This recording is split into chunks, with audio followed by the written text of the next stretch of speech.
فلو عندك اهتمامات كتير، الافضل ان انت تعمل كذا بورتفوليو وكذا اكونت. دي من اصعب. انا اتكلمت مع، عايز اقول لكم اتكلمت مع ناس كتير جدا، والناس دي اصعب حاجه بحاول اقنع الناس بيها. انت الراجل عندك جرافيك ديزاينر، اشتغلت جرافيك ديزاينر وكمان بتشتغل يو اي، ومثلا بتعرف تعمل كاركتر illustrations او انيميشنز، اعمل بورتفوليو على بيهانس وسي في هنا، وسي في هنا، وسي في هنا. ليه بقى؟ لانك لما بتقدم على شغلانه الثلاث حاجات مع بعض، انا هفضل واحد متخصص في حاجه. انما انت لما تقدم على حاجه واحده وتقول في السي في ان انت بتحب الحاجات التانية دي، فرق كبير جدا عن حد هو بيعمل كل حاجه.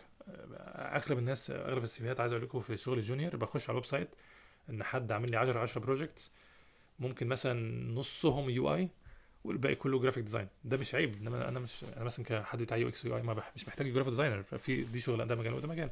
والعكس، انا لو محتاج جرافيك ديزاينر ولقيت حد الويب سايت بتاعه كله موبايل ابلكيشنز وشغل يو اي ويو اكس، وحاطط لي مثلا 10 بروجكت من دول، وحاطط لي مثلا نص بروجكت عمل فيه لوجو او ايكونز، ما اكيد مش هفضله. فانا عارف ان دي اصعب حاجه على الناس، وانا كنت منهم. ان انا السي في بتاعي كنت حتى لو بصيت على الدريبل مثلا او البيهانس، حاطط شويه ستيشنز، شويه ديزاين، شويه يو اي. لا، لو عايز تشتغل بجد ولا عايز الايجو بتاعتك، لانه مش هيفيدوك في اغلب المجال. فخلي دايما عندك البورتفوليو مركز. انا البورتفوليو ده بتاع شخص، حتى التايتل بتاعك، انا شخص يو اكس واي، انا شخص الستريتور، انا شخص انيميتور، انا شخص براند ايدنتيتي ديزاينر. انما لو واحد بس وفي كل الحاجات دي، مش على عكس لو انت فاكر ان ده هيفيدك بالذات بره، لا، هيضرك كتير جدا. التخصص اهم. الوظيفه ده مش موجود، مش موجود خالص. يعني انت اتخيل ان انت لما بعت ابلكيشن انت ما حدش شافك، وان انت ما حدش بيبص عليه، وانت ما قدمتش خالص لغايه ما تعمل اول انترفيو. ليه بقى؟ اوقات كتير جدا، عايز اقول لكم ان يمكن يكون اغلب الاوقات انت بتقدم على شغلانه، لكن الشغلانه دي هم لقوا حد خلاص وبدا الشغلانه. ساعات هم نسيوا يعملوا ابديت للويب سايت، وان هم لسه طالبين ناس، والناس لسه بتبعت ابلكيشن، بس هم نسيوا بس يغيروا الويب سايت. ساعات الشركه دي ممكن يبقوا عاملين هايرنج فريز، يعني هم مش بيهاروا ناس. ساعات الشركه دي عامله لاي اوفس، زي الفتره اللي احنا فيها دي فتره صعبه جدا، وبالتالي انت مش معقول هتبقى بتمشي ناس وانت لسه بتجيب ناس، فاهمين؟ الا طبعا في حدود معينه. ساعات بيكون في شخص لقوا حد وبدا الشغلانه فعلا، وهو بس في الترايل بيريد اللي هو اول شهرين او 3 شهور حسب او شهر شهرين 3 شهور حسب الدوله وحسب العقد. فهم مستنيين مثلا الشخص ده يعدي الترايل بيريد قبل ما يقفلوا الوظيفه. ساعات ممكن ده اعلان وهمي يعني من الاساس. يعني مثلا في دول زي كندا وامريكا انت محتاج تحط اعلان عشان قبل ما تجيب حد على الشغلانه دي، فانت بتحط اعلان وهمي وانت عارف الشخص اللي انت هتجيبه. اول ما يردوا عليك، ويردوا عليك مش اللي هو الايميل الاوتوماتيك اللي هو ثانك يو فور ابلاينج بلا بلا، لا، اول ما حد يتكلم معاك، شخص انسان يتكلم معاك، او اول ما تعمل انترفيو، ساعتها انت فعليا بدات الشغلانه، وساعتها بقت في فرصه، في فرصه انك انت خلاص ده دخلت في الموضوع الابلكيشن. انما مش مجرد انك بعت الابلكيشن مش كفايه. ومجرد انك بعت الابلكيشن، عايز اقول لكم مثلا فرصتك 10% ان هم اساسا يردوا عليك، او ان الابلكيشن ده يكون لسه موجود وكمان يردوا عليك، ويمكن اقل كمان من 10%. فما ما تحبطوش لو لقيتوا ان انتوا بعتوا ومحدش بيرد عليكم. لا، انتوا فعليا انت ان ذا بايبلاين، او انت بتعمل انترفيوز لحظه ما يبداوا يعملوا معاك انترفيوز. الابلكيشن دي حاجه مش بالاهميه اللي انتوا متخيلينها. جوه الانترفيو لما تتكلم مع الناس، ركز دايما على الانجازات اللي انت عملتها. الشغل على تاسكية معينة، او ان انت الدراسة في حد ذاتها دي مش انجاز او accomplishment بالانجليزي يعني. دي حاجة مختلفة انت عملتها فوق العادي. فمثلا انت ممكن تكون فكرت وانت طالب تعمل ستارت اب، حتى لو فشلت، بالعكس، حتى انك تفشل في ستارت اب دي حاجة بتديك خبرة كبيرة جدا. طبعا لو نجحت دي مهم، بس انت حاولت وعملت ستارت اب دي رهيبة جدا. انت رحت ستارت اب ويكند، انت مثلا رحت ايفنت معين، انت خدت الكورس الفلاني، انت مثلا عندك بلوج بتاعك، عندك تشانل على اليوتيوب، اشتغلت شغلانه بره المجال بتاعك، اشتغلت مثلا مبيعات او خدمه عملاء او ايا كان. ده في حد ذاته انجاز. انت راجل مش اللي هو انا قاعد في بيتنا وبعد كده كليه وبعد كده بشتغل. لا، انت عملت حاجه واتحركت. دي الانجازات حاجه انت عملتها بره الطابور، او بره القطر اللي الناس كلها ماشيه فيه.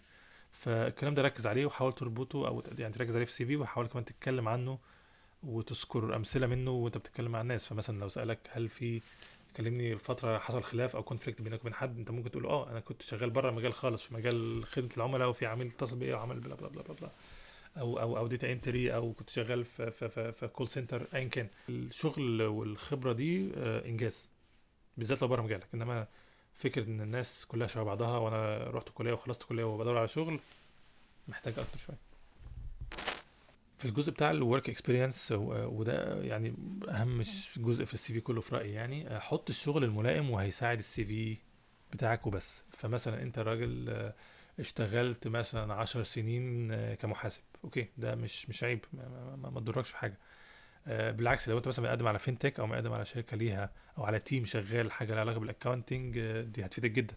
لكن لو انت مثلا شغال بقدم على شركه طالبين جرافيك ديزاينر او طالبين كريتيف ارت دايركتور او ايا كان، الحاجات دي ممكن تفيدك بس مش ممكن ما تفيدكش قوي. فانت مثلا لو كنت عندك خبره طويله واشتغلت مثلا في 20 مكان، لا ما تحطش 20 مكان اشتغلت فيهم يعني. حط الشغل اللي هيساعدك تحكي القصه، او انك مناسب ان انت تكون اكتر حد مناسب للشغلانه دي. ممكن تكون اكتر شخص مناسب، لكن كتر الشغل او كتر الورك اكسبيرينس او كتر البروجكت اللي اشتغلت عليها بيدايلوت او بيخفف او بيخلي الناس ما تقدرش تشوف الحاجه كويسه من كتر ما حواليها حاجات كتير، فبتتوه في النص. فلو انت عندك شغل كتير وورك اكسبيرينس كتير وبروجكت كتير اشتغلت عليها، حط الشغل الملائم واللي هيساعد في الابلكيشن بتاعتك وبس. لو انت شخص عندك اهتمامات كتير، انا على فكره من النوع ده، مش عيب انك تعمل كده بورتفوليو. يعني مثلا انت بالذات لو جونيور ديزاينر او جونيور ديفلوبر او حد لسه بادئ وبتستكشف مجالك. يعني مثلا انت ممكن تكون مهتم بسايبر سيكيورتي، مهتم بالنتوركينج، مهتم بديف اوبس، مهتم بالجرافيك ديزاين، مهتم ده على فكره مش ميزه كويسه، مش عيب ان انت بتستكشف نفسك وتشوف انت بتحب ايه. فلو انت في المرحله دي، مثلا لو كنت في المجال بتاعنا احنا مثلا، انا كديزاينر، انا كنت بشتغل illustrations، بعمل illustrations، بشتغل جرافيك ديزاينر وبعمل براند ايدنتيتيز وبراند ديزاينز، وبشتغل يو اكس وديزاين اللي هو ورك شوبينج وانفورميشن اركتكتشر وديزاين ورك شوبس، والشغل اللي هو مش يو اي بس، وكمان بيشتغل يو اي بس، وغير حاجات اهتمامات تانية. في السي في حاول تكتب جمل قصيره جدا جدا جدا، جمل بسيطه جدا جدا، جمل مختزله جدا جدا جدا. ولو انت بتكتب مثلا باراجراف، سطر سطرين بكتير جدا، مش اكتر من كده. والافضل كمان لو استخدمت بوليتس، يعني مثلا انا عملت كذا، يعني مثلا انا اشتغلت في الشركه الفلانيه من التاريخ ده للتاريخ ده، واشتغلت في البلد الفلانيه، او اشتغلت ريموت او هايبريد، حققت انجاز كذا، كنت مدير لفريق من عدده كذا، عملنا شيبنج للبرودكت اللي حسن اداء العملاء بنسبه بلا بلا بلا. فاستخدام البوليتس ده مهم جدا. ليه بقى؟ لانه زي ما قلت لكم الناس بتسكيم مش بتقرا، سكيم بمعنى بتسكان السي في مش بتقرا. فلما بتحط بوليتس هتساعد الناس كتير ان هي تقرا، وافضل مليون مره من لما تستخدم باراجرافز وكوتر كده ومحدش هيقرا الكلام ده كله. بالنسبه للستايلنج والتنسيق بتاع السي في، استخدم او بورتفوليو بالمناسبه وكل حاجه، بالكتير جدا استخدم نوعين من الفونتات، بالكتير جدا استخدم 3 الوان، بالكتير جدا استخدم خطين من نفس النوع، مثلا سانس سيرف او سيرف. ابعد عن الثغرافه كتير، ابعد عن الشغل كتير، ابعد عن الانيميشن في السي في والحاجات دي. الحاجات دي بتقلل من السي في، مش بتزوده. وحتى في بورتفوليو الانيميشنز والحاجات دي اوكي ظريفه، بالذات في مجال الايجنسيز انا عارف، لكن ما تخليش الحاجات دي تطغى على المحتوى. مثلا ما تعمليش انيميشن مدته مثلا 10 ثواني. انا اساسا ببص على الويب سايت بتاع حد، او انا وغيري يعني بنبص على الويب سايت بتاع اي حد 10 ثواني، فاذا كان الانيميشن 5 ثواني، كل ما ابص عليه بقى خلاص بقى مش في حلقه اشوفه.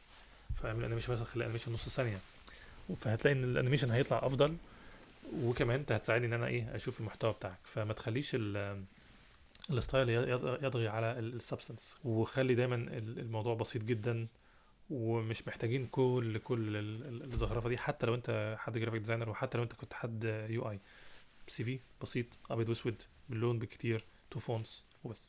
السي في والبورتفوليو والقصه دي بتاعتك، ابعد عن اول حاجه، استخدم انجليزي بسيط جدا، يعني استخدم الانجليزي العادي بتاع الناس بتاع الشارع، ومن غير مصطلحات او اختصارات، اكيد من غير شتيمه، يعني ما تكتبش كيس ووردز وكده، لكن في نفس الوقت ما تكتبش الكلام المعقد قوي.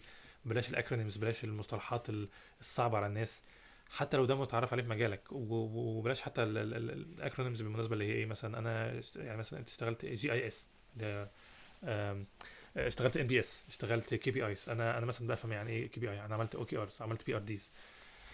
ده كلام كله احنا، او مثلا انا فرونت في اف اي ديفلوبر بدل ما تكتب فرونت اند ديفلوبر، الكلام ده كله انا فاهمه لان حد شغال في مجال، بس انت ما تضمنش ان اللي بيبص على السي في بتاع ده شغال في المجال.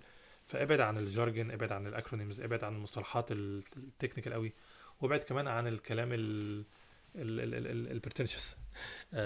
بيل كلينتون كان ليه كلمه مشهوره جدا في الكوميونيكيشن: ما تستخدمش الكلمه اللي سعرها $100 لما اقدر استخدم الكلمه اللي سعرها $1. فاهمين قصدي؟ فالكلام البسيط اهم كتير جدا من الكلام البرتنشس والكلام المعقد. لان انت ما تعرفش اللي هيبص على السي في ده ممكن يكون اللغه الانجليزي دي اللغه الثالثه والرابعه عنده، مش اللغه الثانيه حتى. فاستخدموا انجليزي بسيط، تبعدوا عن المصطلحات والاختصارات والاكرونيمز والحاجات دي، وما تفترضوش ان اللي بيقرا السي في ده عنده الباك جراوند بتاعكم، ممكن يكون في مجال تاني خالص. لما تكتب سي في استعمل كلامك انت، يعني مثلا حتى لو استخدمت شات جي بي تي او بارد جيمني بتاع جوجل، وادالك جمله صعبه او انجليزي جمله انت مش فاهمها، او جمله كده شكلها حلو، ما تستخدمهاش. استخدم يعني بسطها، عيد صياغتها باسلوبك انت وبكلامك انت الطبيعي، حتى لو كان الانجليزي بتاعك مش كويس بالمناسبه. لان انت لما الشخص يبص على السي في ويتكلم معاك، لا هيلاقي ان في حاجه مش تمام. وممكن حد يسالك على حاجه في السي في فانت تنسى وما تعرفش ان الكلمه اللي انت استخدمتها في السي في اساسا. لا. فدايما تحاول انك تبعد عن انك تكتب الحاجات، الكلام اللي هو الحشو والكلام المغالى فيه، او الكلام الاليجنت بس ما فيهوش اي معنى. وده اللي غالبا اللي بيحصل مع الجين اي اي. فلا، اكتب بكلامك انت، واكتب كلام مختصر وكلام مفيد وكلام ليه هدف، مش مجرد كلام اللي هو الحشو. لما تعمل انترفيوز لازم تكون متحمس، لازم تكون ايجابي، لازم يكون يبان انت عندك شغف او مهتم حتى بالمجال ده. يعني حتى لو انت مش ما عندكش شغف فيكت يعني.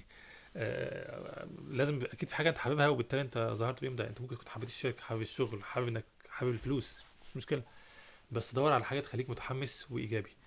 في ناس كتير بسبب التوتر او بسبب ان هو مثلا بيعمل انترفيوز كتير بالذات في الفتره اللي احنا فيها دي، فباين عليه هو داخل مهزوم. فانا عارف ان ده صعب، بس انت حاول على قد ما تقدر تكون بوزيتيف، تكون انت انثوزياستيك متحمس، تكون انت فن، ما تكونش داخل كده فاهمين يعني انا قصدي إيه؟ انا عارف ان ده صعب، بس اعمل اي حاجه تساعدك في الموضوع ده. مثلا اتمشى حوالين البيت قبل ما تطلع تتكلم حد في الانترفيو. اعمل بوش ابس يا عم، شويه بوش ابس. اتكلم بصوت عالي، غني، اسمع مزيكا عاليه انت بتحبها، حاجه تحمسك، حاجه كده البامب يعني. بس الفكره انك تكون متحمس للوظيفه، ومتحمس بشكل عام في الحياه يعني، وايجابي. وان انت حابب مجالك، حابب الشغل اللي انت بتعمله، حابب الشغل ده، هتفرق معاك بطريقه فوق ما انت تتخيلوا. لان في ناس كتير بتعمل معاه انترفيو وهو كده جاي الانترفيو سلام، اللي هو جاي يجاوب على السؤال وبعدين. وده بالمناسبه اللي جاي ده مش فارق معاه، ده اسوأ من المتوتر. لان المتوتر بيبقى عايز يشتغل، هو حابب يشتغل، هو مثلا متوتر ان هو حاطط ضغط على نفسه.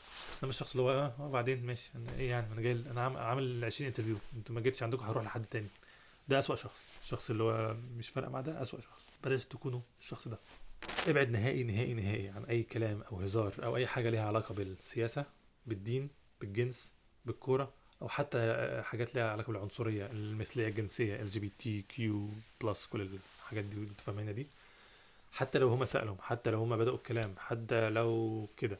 لان المواضيع دي معقده بطريقه فوق ما انتوا تتخيلوها. انا لحد النهارده بقول لكم شغال، انا بقالي كام 10 سنين بره مصر، وادعي ان انا يعني بقرا يعني، بقرا كويس، وبتعامل مع ناس من كل الحاجات اللي تتخيلوها، ومريت بيها بكل الحاجات اللي تتخيلوها. ورغم كده انا لسه لحد النهارده بتعلم حاجات كتير وبطور نفسي. فاي حاجه ليها علاقه بكل المواضيع الشائكه دي ابعد عنها خالص. حتى لو هم حاولوا ايه يبوك، لان هو ممكن بيعمل لك فخ عشان يعرف انت هتعمل ايه. انت مثلا ممكن تكون شخص متدين مثلا وملتحي وبتقدم على وظيفه، فهو عايز يفهم منك طب انت ايه رايك في كذا، وانت ايه رايك في كذا، طب انت متطرف ولا لا. فحاول ما تقعش في الفخ ده، وخليك بروفيشنال، وخليك بطريقه كاجوال، وخليك بذكاء وصياعه يعني، تهرب من ان انت ايه تخش في الحاجات، او تخليه يخليك تقول حاجه انت مش حاببها، او او تشتغل في مكان انت مش حابه. طبيعي ان انت كلنا عندنا خط كده، لا مثلا مش هشتغل في الخمور، مش هشتغل في الجامبلينج، مش هشتغل في المواقع الاباحيه، مش هشتغل في مواقع ليها علاقه بولاد العم. فاهمين؟ فكلنا عندنا الحدود بتاعتنا دي. بس انت في بدايه الانترفيو قبل ما تفهم الناس كلها، حاول انك يكون عندك انه ما يوقعوش في الفخ ده. تمام. بعد ما تتقبل وبعد ما تكمل الانترفيوز، انت بقى هتعرف كل حاجه انت عايزها، وهتتعرف على الناس، وهتعمل كل اللي انت عايزه. بس في الانترفيوز ركز على الشغل فقط. حاول تكون بروفيشنال جدا، حاول تكون كاجوال، بس مش كاجوال قوي. فاهم قصدي؟ وركز في الاول وفي الاخر على الشغل، وعلى ازاي انت تقدر تفيد المكان. وما تقعش في الفخ او الفخوخ دي. حدد مبادئك وحدودك هي ايه وفين قبل حتى ما تقدم على اي شغلانه. في حاجات كتير زي ما قلت لكم دلوقتي انت ما بتكونش فكرت فيها. يعني مثلا هتشتغل زي ما انا قلت، هل ممكن تشتغل في ويب سايت او ابلكيشن له علاقه بالقمار؟ طب الخمور؟ طب الاسلحه؟ طب موقع بيبيع سجاير؟ طب دلوقتي مثلا المخدرات اللي هو الويد والحاجات دي منتشره، هل انت عندك استعداد تشتغل ستارت اب لها علاقه بالحاجات دي؟ منتشرين جدا على فكره الستارت اب دي. طب هل الشركه دي لو بتعمل او حتى بتوزع افلام اباحيه؟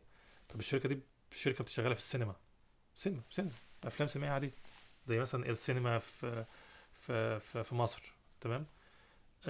بنك، هل انت عندك استعداد تشتغل في بنك او تشتغل مع ستارت اب؟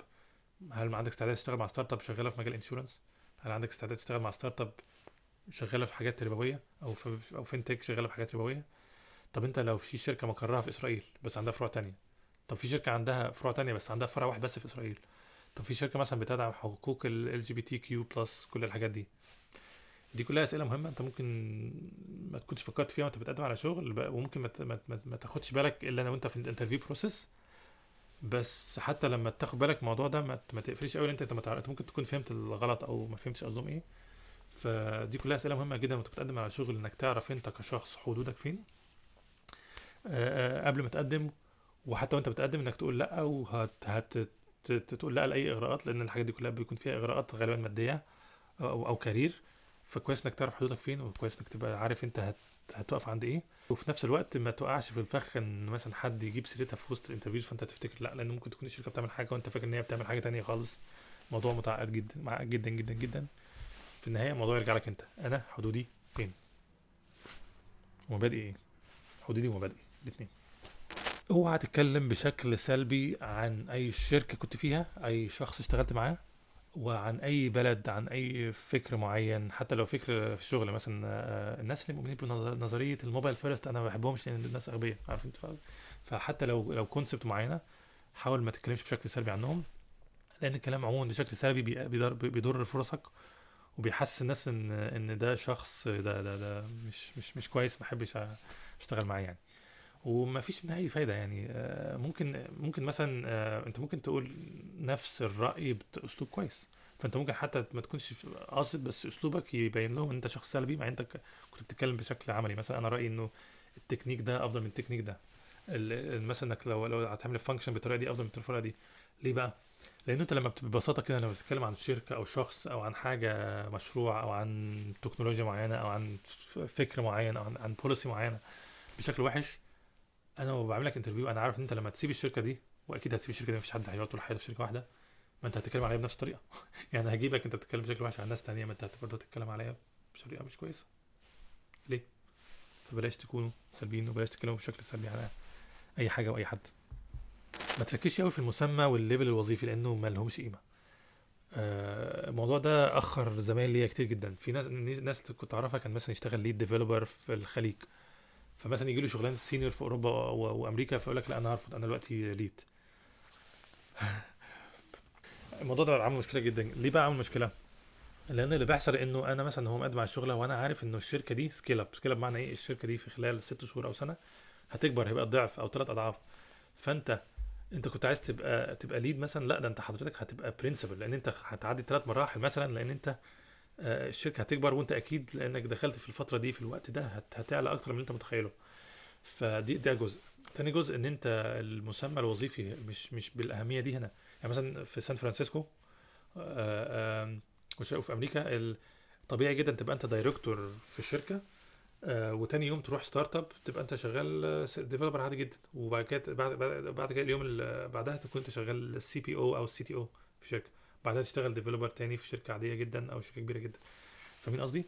المسميات الوظيفيه في مجال الستارت ابس والسكيل اب دي انسوها خالص، مفيش غير اللي احنا مفيش التفكير الهرمي والتفكير الاقدميه والتفكير الحكومي اللي احنا بنفكر فيه خالص كده.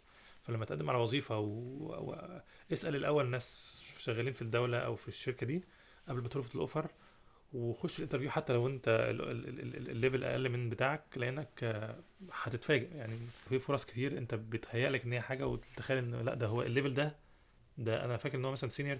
يعني في شركات كتير بتكتب ليفل 1 2 3 4 5 بالارقام. فانت ممكن ما تكونش فاهم ان الليفل ده اعلى من اللي انت فيه دلوقتي، بس انت بس ما فهمتش يعني، او ما اتلخبطتش. فما تركزوش قوي في الليفل والسينيورتي في شركه وانتوا بتقدموا فيها، لانه ما مش 1 تو 1 بين كل الدول، بل بالعكس جوه نفس الدوله هتلاقي في شركه الليفل ده هنا وده ده هنا. فالموضوع ده ما تركزوش فيه خالص. لو لقيت شغلانه جوب ديسكريبشن انت مهتم بيها وفرصه حلوه، لا قدم عليها، وبعد كده بقى نشوف الموضوع ده في الاخر. جرب بدل ما تعمل كذا سي في وتقدم في شركات كتير زي ما انا قلت لكم، ممكن كمان انك كل فتره تركز على 3 4 شركات، وتقول مثلا انا النهارده هركز على 3 4 شركات دي اللي شغالين في المجال ده، وهغير السي في والكفر ليتر واعمله بيرسونلايزد عشان يناسب الناس دي. بمعنى ايه؟ ان انا مش هقعد مثلا يوم اعمل 4 سيفيات وخلاص ابدا ابعت للشركات، لا انا مثلا كل شهرين 3 هقعد دلوقتي هبيرسونلايز السي في للاربع ابلكيشنز دي، هخش هقدم على الاربع ابلكيشنز دي واشوف فرصتي هتبقى عامله ازاي. فده نوعين من التفكير ممكن تعمل الاثنين مع بعض بالمناسبه، ان انت وهيساعدك انك تشوف ازاي تغير السي في بتاعك بناء على الوظيفه. ما تكذبش طبعا، لانك اوعى تكذب، انت اكيد هتتكشف لو هتكذب، لان there's no point في الكذب في السي في، لان الموضوع واضح جدا يعني. لكن انا قصدي انك انت ممكن تركز على مهارات وخبره معينه ومعلومات معينه وحاجات معينه انت عملتها او بتدرسها او بتتعلمها او حابب تعملها، هتفيد الشركه والوظيفه دي بالتحديد. لما تبص على الجوب ديسكريبشن انك ايه ده انا ممكن اقول لهم مثلا ان انا غاوي الموضوع ده، انا ممكن اقول لهم ان انا اشتغلت على يونيتي ده حاجه بتاع جيم ديفلوبمنت بالمناسبه، لان هم كاتبين يونيتي، وبالتالي ده هتفيدك عن بقيه الناس. فبالذات لو انت اهتماماتك كتير، فانت مش معقول هيبقى سي في زي ما قلت 4 5 صفحات، لا. فانت فكره انك تقعد كده وتركز على كام شركه وتبرسونلايز عشان خاطرهم، جنب ان انت عندك كذا سي في، هيفرق معاك كتير جدا جدا جدا. ابعدوا عن الاكليشيهات والحشو الزايد. يعني مثلا ايه؟ انا عندي جود كوميونيكيشن سكيلز، انا سترونج تيم وركر، انا ويلينج تو ورك هارد، انا اناليتيكال ثينكر. الحاجات دي ما بتقولش اي حاجه عنك. ركز على الجوب الورك اكسبيرينس، وما تركزش قوي انك توصف نفسك بالوصف ده.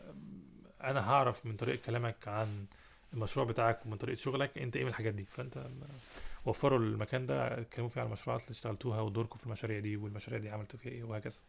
ورك اكسبيرينس اهم كتير من من كلامك عن نفسك.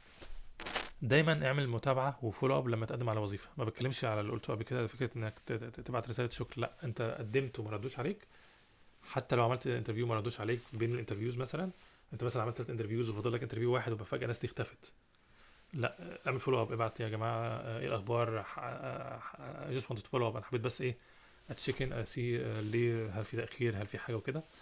الايميل ده مفيد جدا، لانه اوقات جوه الشركه حصل تغيير، مثلا حد ساب الشركه حد تاني جه، متلخبطين مش متاكدين. فلما تبعت انت ايميل هتظهر اهتمامك بالوظيفه دي، وهيفكروا ان انت الابلكيشن بتاعك ممكن يكون فعلا ناسين الابلكيشن بتاعك، اتلخبطوا فيه، او اي حاجه حصلت جوه الشركه، بيحصل حاجات غريبه. فابعت فولو اب لو انت في البدايات مثلا قدمت ومحدش رد عليك، او انت في النص في وسط الانترفيوز فجاه اختفوا، او انت مثلا المفروض يبعت لك اوفر ما بعتش اوفر، فابعت فولو اب متابعه مره واثنين بس، مش طبعا تبعت كل يوم، لا. يعني ايه، خلي بيكون في مسافه او وقت منطقي يعني. معلومه كتير من الناس ما تعرفهاش، هو ان انت ممكن تقدم كذا مره في نفس الوقت لنفس الوظيفه ونفس الشركه. ايه ده، غريبه شويه، محتاج اشرحها لكم دي. في نوعين من الشركات. في شركه انت بتقدم فيها، الشركه دي انت بتقدم مثلا للوظيفه وبتعدي كل الانترفيوز، وبعد ما تخلص انترفيوز هو هيحدد لك انت هتروح في التيم الفلاني وهكذا. فمعنى كده ان الشركه هي اللي بتقون البروسيس، هي المسؤوله عن الوظيفه دي، وانت بتخش البايب لاين وبعد كده ايه بتتوزع. انما في شركات تانية خالص، في شركات هي بتدي الحريه للتيم نفسه، وكل تيم حر ذاته. فانت مثلا الشركه عندك فيها 5 تيمز، وكل تيم ممكن يكون حاطط وظيفه، وكل وظيفه مختلفه عن الثانيه، بل هو بالتاكيد كل وظيفه مختلفه عن الثانيه. وانت مثلا قدمت على الشركه دي، فانت قدمت مثلا على الشركه وما كنتش تعرف انه انت كان ممكن تقدم على التيم الثاني. ودي يعني عامله لي مشكله كبيره جدا مثلا في بعض الشركات اللي اشتغلت فيها، لانه مثلا ابعت لحد جوب يقول لي انا خلاص قدمت على الشركه بتاعتك، اقول له لا قدم تاني، يقول لي لا انا هستنى فتره، اقول له لا قدم تاني دلوقتي، لان انا عارف ان في فريقين انت وشغلتين ونفس المسمى الوظيفي، بس الشغلانتين دول انا عارف ان انت ممكن تنفع في الاثنين، لا قدم في الاثنين، مش عيب خالص. فوانتوا بتقدموا حاولوا هيبان غالبا، لانه هتلاقي تيم مكتوب مثلا انت هتشتغل في اليونت او القسم معين من الشركه، او تشتغل في المكان الفلاني. فممكن تقدم كذا مره في كذا مره لكذا تيم في نفس الوقت. مش ان انت تستنى بس زي ما قلت قبل كده عشان تقدم بعد 6 شهور، لا انت ممكن في نفس التوقيت تقدم كذا مكان. فلو لقيتوا حاجه زي كده، لا قدموا في كذا وظيفه. والافضل طبعا انك تقدم في وظيفه او اتنين بكتير، بحيث انت عارف انك مناسب ليهم، مش تسبام الناس يعني.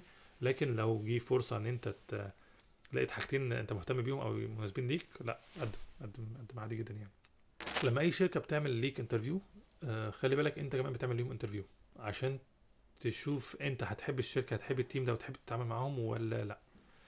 فالشركه اللي انت بتقدم ليها دي محتاجاك، اوقات كتير محتاجاك اكتر كتير جدا جدا من ان انت محتاجهم. هو طبعا مش هيقول لك وانت مش هتعرف، بس هو ممكن يكون انت بيرفكت كانديديت، هو عايزك، هو محتاجك. فبالتالي عادي جدا تسالهم عن الشركه، عن الوظيفه، مين هشتغل مع مين، هشتغل في انهي تيم، مين هيكون مديري، ايه نوع المشروعات اللي هشتغل فيها، هل انا هشتغل مثلا في ان برودكت ولا بره، هل انا مثلا هشتغل عند الشركه ولا هشتغل في شركه يعني كونتراكتور للشركه التانية، فاهمين؟ ولو انت شخص كويس، صدقوني شفتها دي كتير جدا. ساعات في نص الانترفيوز بنشوف ان في حد عنده يعني ده الشخص ده بيرفكت واحنا محتاجينه وعايزينه كويس جدا، فاحنا نفسنا بنبدا نتكلم بشكل كويس عن الشركه ونحببه في الشركه اكتر، لدرجه ان كاننا احنا اللي بنعمل انترفيو معاه هو، فاهمين قصدي؟ فانت لو شخص كويس، صدقني هيحاولوا يحببوك في الشركه وفي الوظيفه. وهيجي مثلا حتى اوقات هتلاقي انت ممكن تسوق الانترفيو، انت توجهه، انت تقول انا هسال النهارده عن كذا. طب انت مثلا في نص انترفيوز، انت في انترفيو معين، لا انا اللي هتليد الانترفيو، طب انا هسال الاسئله دي فلانيه، وممكن توجهه كمان وهكذا. فلا انت انترفيو تو واي، انت كمان بتعمل انترفيو للشركه، فحضر اسئله واسالهم، واسال الحاجات اللي انت خايف تسالها باسلوب كويس طبعا، عشان واي حاجه انت خايف تسالها حاول تسالها، ما تخافش. لان تاني انت بتعمل لهم انترفيو زي ما هما بيعملوا ليك انترفيو. لما بتكون بتعمل انترفيو، راقب التفاصيل الصغيره اللي بتحصل في انترفيو كويس جدا، بالذات لما يكون معاك شخصين. لما يكون معاك شخص واحد بتبقى مختلف. فمثلا لما بتعمل انترفيو مع حد، شوف هل الراجل ده او الشخص ده، الراجل او البنت او الست طبعا، السيده، شوف هل الشخص ده افكار مترتبه ولا لا، رد فعله لما بتسال او بتجاوب عليه ايه، المكتب اللي قاعد عليه هو ده مكتب كويس ولا لا، الناس لما بتتكلم عن الشغل، عن التيم، هم مبسوطين ولا لا، هل الناس دي مرهقين ولا قرفانين من الشغل. لما مثلا تسالهم عن يعني ايه تحديات اللي بتقابلك في الشركه، هل الراجل ده وش او الشخص ده وشه قلب بتاع فيبان ان الشركه دي شكلها نكد ولا ايه. عايز اقول لكم مثلا لما كنت بعمل انترفيو في شركه كبيره جدا جدا يعني، لما لقيت كل اللي بيعملوا معايا انترفيوز قرفانين كده ومرهقين وتعبانين ومش طايقيني ولا طايقين نفسهم ولا طايقين الشركه كلهم، 7 اشخاص مثلا بعمل انترفيو كلهم كده، فانا عن نفسي سبت الانترفيو في الاخر قبل ما اكمل واعتذرت، قلت لا انا الجواب باين يعني، الناس دي كلها إيه اللي هيوديني المكان ده، لا يا عم انا هنقفل بجلدي من بدري بدري. ف... فركز مع الناس واقرا حتى من ايه، من الحاجات اللي بيعملوها. وخلي بالك كمان مثلا لو حد بيعمل لك انترفيو على زوم او فيرتشوال، انت ممكن حد يكون عامل لك انترفيو هو اساسا ما بيبصك، ممكن بيكون بيشغل بيكتب كود او بيتفرج على حاجه. انت مثلا بيسالك السؤال وانت بتتكلم وهو مثلا سابك، انت عارفين ان في مالتيبل سكرينز، وممكن بسهوله الواحد ما يبقى بيعمل لك انترفيو هو ايه، هو بره الموضوع خالص يعني. لما تعمل انترفيو مع حد، خلي بالك مش دايما الشخص ده بيكون مركز معاك. آه، دي نقطه برضو سر صغير الناس ما تعرفوش، بالذات لو انت بتعمل فون انترفيو، لو انت مش شايف الشخص وهو مش شايفك، او انت مثلا بتعمل انترفيو لحد زوم كول. اوقات كتير وانا بعترف ان انا كنت من الناس دي، انا بعمل انترفيو وانا مش مركز مع الشخص، انا مثلا مالتي تاسكينج بعمل حاجه تانية وبتكلم معاه. في انترفيوز، وانا يعني اخجل من الاعتراف بس لازم نقول الحقيقه عشان برضه تبقوا عارفين الموضوع ده. ساعات كنا بنعمل انترفيو للناس، اتنين بنتكلم في التليفون مع شخص، فبعد مثلا في نص الانترفيو واضح ان الشخص ده عمره ما هيعدي، الشخص ده وعلى فكره ممكن يكون كويس جدا يعني هيعدي، او ممكن يكون سيء جدا. في الحاله دي احنا بقينا بنملى وقت، اللي هو مثلا احنا بنساله السؤال وهو بيلغي، احنا ميوت واحنا بندردش في اي حاجه تانيه. اجين انا مش شمته، مش حاجه فخر ان انا اعترف بيه، ودي حاجه مش صح طبعا، وما انصحش اي حد يعملها، وما بعملهاش دلوقتي خلاص، لكن بتحصل. ومهم انك تعرفوا ان دي حاجات زي دي بتحصل. ما حد بعت لي نوتيفيكيشن ولا ايه؟ تقريبا حد سمعني بيتكلم عنه. فعشان كده مهم ان انتوا لو بتسالوا، حاولوا تكون اسئله بريف، حاولوا ان انتوا تشوفوا الشخص ده هل هو زهقان، هل هو عايز يقفل الانترفيو، هل هو خلاص عايز يملى فراغ ولا لا. ومثلا يعني دايما تخليكوا ايه مراقبين الشخص اللي انتوا بتعملوا معاه انترفيو، واخدين بالكوا هل في كلام رايح جاي ولا هو بيسأل وانا بجاوب. دي بتحصل كمان كتير مع الناس اللي انا اساله سؤال وهو مثلا بقى نص ساعه بيتكلم، فاللي هو خلاص بقى ميوت. والناس اللي بيعملوا انترفيو مع نفسهم بقى بيتكلموا في الشغل او بيعملوا اي حاجه تانية. استغربوا شويه من الموضوع ده، بس النظافه الشخصيه في الانترفيوز حتى لو اونلاين مهمه جدا جدا جدا جدا. ما بقولش في مجال البرمجه بتاعتنا يعني ما بقولش البس فورمال وبدل والحاجات دي، لا احنا ما عندناش الحاجات دي خالص. عادي جدا تلاقي ناس تروح الشغل فعليا بالشبشب بالشورت وحاجات كده غريبه. بس ده الاستثناء مش القاعده. لازم تكون انت ريحتك مقبول، مش ريحتك مش وحشه، ريحتك حلو. مش لازم تحط عطور قوي، لا ريحتك ان هو مش وحش، على الاقل ريحتك بليزنت يعني زي ما بيقولوا، ريحه بقك. م? وانت مثلا شعرك مش منعكس. انا مثلا شعري منعكس دلوقتي بس اوكي، بس مش منعكس اللي هو ايه بهدله. دقنك مثلا ما تبقاش كده دقن اللي هي فاهميني. ريحتك، الناس اللي بتشرب سجاير وريحتهم سجاير. سنانك مثلا تغسل سنانك، فاهم الحاجات دي كلها. هدومك حتى تكون يعني نظيف، حتى لو ما تكرمش يعني. ده ما هو ده بتاع ده متكرمش بس بتاع ده نظيف، متكرمش من ده بس ده نظيف لسه والله جايبه من حبل الغسيل. فدي الحاجات دي مهمة جدا جدا جدا جدا فوق ما تتخيلوا. التفاصيل دي ممكن أهم شيء، وبتعمل مشكلة كبيرة دي لو كانت موجودة. يعني دي ما حدش بيفكر فيها، بس لو كانت موجودة لا، لأن أنت في النهاية لما بتعمل انترفيو الشخص ده أنا كأني بعمل انترفيو لواحد صاحبي هيقعد معايا في نفس المكان، في نفس الأوضة، في نفس المكتب. فالنظافة الشخصية يا جماعة انت اهتموا بيها جدا جدا جدا جدا. حاول دايما يكون معاك كراسة أو إن أنت حتى لو هتكتب نوتس سواء على اللابتوب، على الايباد، تابلت. بلاش تليفون، لان تمسك تليفون وانت بتعمل انترفيو ما مش ظريف، حتى لو بتكتب نوتس لا. بلاش تليفون خالص وما تقربش من التليفون خالص. بس كتابة النوتس دي وترتيب الافكار دي مهمة جدا. انت بتسأل وانت بتتسأل ليه بقى؟ لان انت لو بالذات لو بتعمل كذا انترفيو، لو انت مثلا في الانترفيو قلت له انا قابلت فلان الفلاني اللي اسمه كذا، فانت مجرد انك تفتكر اسم الناس اللي عملت الانترفيو وترجع لهم، تفتكر مثلا حاجات بسيطه زي مثلا التيم اللي هو جاب سيرته، الوظيفه اللي انت اشتغلها، الفرق بين التيمز المختلفه. انت لما بتعمل انترفيوز انت بتعمل انترفيوز كتير جدا، فانت ساعات بتتلخبط، وساعات مثلا تبقى انت عملت انترفيو وبعدها بشهر عملت انترفيو تاني انت نسيت خلاص انت قلت ايه في الانترفيو اللي فات. فوجود التكست او وجود حاجه زي نوتس انت كتبت فيها الحاجات دي هيساعدك جدا جدا، كمان انك تركز وانت بتتكلم معاهم، وكمان هيظهر لهم انت شخص مترتب وافكارك مترتبه، وشخص بتعرف ترتب افكارك ترتب كلامك كويس. فدي برضو من التريكس الظريفه. والافضل شيء طبعا انك تكون معاك كراسه وقلم، بلاش النوتس اونلاين، بس لو ده ماشي. بس اكيد اوعى تكتب نوتس على الموبايل في وقت الانترفيو.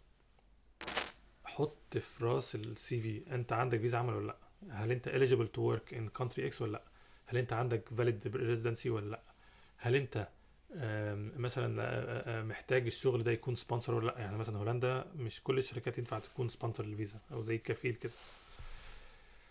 او زي ما قلت اكتب ان انت بتدور على شغل في البلاد الفلانيه، ده مش عيب خالص. تاني النقطه دي هكررها مليون مره، لان النقطه دي بالنسبه لي كحد بالذات الشركات ريموت، لان الشركات ريموت مش معنى ان انا تشتغل ريموتلي انك تشتغل ريموتلي من ال 200 دوله اللي حوالين العالم، لا. انا فعليا ما اقدرش اهاير غير مثلا 24 شركه حوالين العالم، فاهمني. موضوع انت محتاج فيزا عمل ولا لا، do you require a visa sponsorship ولا لا، هل انت معاك جنسيه ولا لا، بتفرق جدا وهتساعدك وهتوفر عليك وهتوفر على الناس اللي قدامك حاجات كتير جدا. بس ده كان تقريبا، ما اعرفش احنا ايه وصلنا كام، 60 70 80، ما اعرفش احنا وصلنا كام نصيحه يعني، بس هكتب في التايتل يعني. اتمنى يكون النصائح دي فادتكم، واتمنى يكون الفيديو ده مفيد، وعلى قد ما هو كان مرهق ليا اتمنى ان يكون مفيد لكم، ونشوفكم الفيديو الجاي. سلام.